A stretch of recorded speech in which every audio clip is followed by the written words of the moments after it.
തിരുവനന്തപുരത്ത് നിന്ന് ചന്തു ചന്ദ്രശേഖർ കൂടി ചേരുന്നുണ്ട്. ചന്തു, നമുക്കറിയാം ഒരുപക്ഷെ ആദ്യഘട്ടത്തിൽ ഏറ്റവും കൂടുതൽ വിമർശനം ഉന്നയിച്ചത് ഇത്തരത്തിൽ CPM ആണ്. പല വ്യാജ പ്രചരണങ്ങളും ഇതിനോടകം CPM-ന്റെ ഭാഗത്തു നിന്നുണ്ടാകുന്നു. എന്നാൽ അതിനെയെല്ലാം തള്ളുന്ന തരത്തിലാണ് ഇപ്പോൾ കാര്യങ്ങൾ വഴിമാറുന്നത്. കൂടുതൽ ജനങ്ങൾ ഈ ഒരു സിനിമ കാണണമെന്നുള്ള ആവശ്യം ഉന്നയിക്കുന്ന ഇപ്പോൾ ക്രൈസ്തവ സഭകൾ മുന്നോട്ട് വരികയാണ്. അങ്ങനെയെങ്കിൽ ഒരുപക്ഷെ ഇത്തരത്തിലുള്ള വ്യാജ പ്രചരണങ്ങളെ ജനങ്ങൾ തിരിച്ചറിയുന്നു എന്നതിൻ്റെ തെളിവ് തന്നെയല്ലേ ഈ ക്രൈസ്തവ സഭകളുടെ അടക്കമുള്ള നിലപാടുകൾ സൂചിപ്പിക്കുന്നത്?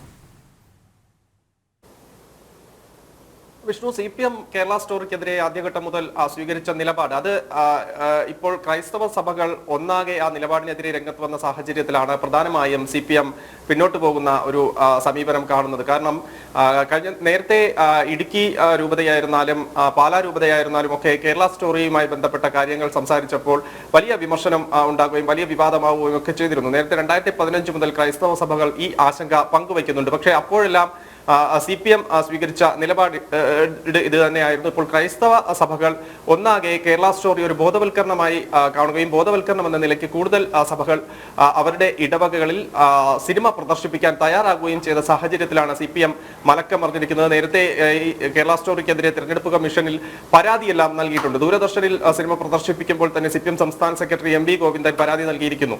പ്രധാനമായും UDF-ഉം കേരള സ്റ്റോറിക്കെതിരെ നിലപാട് സ്വീകരിച്ചിട്ടുണ്ട്.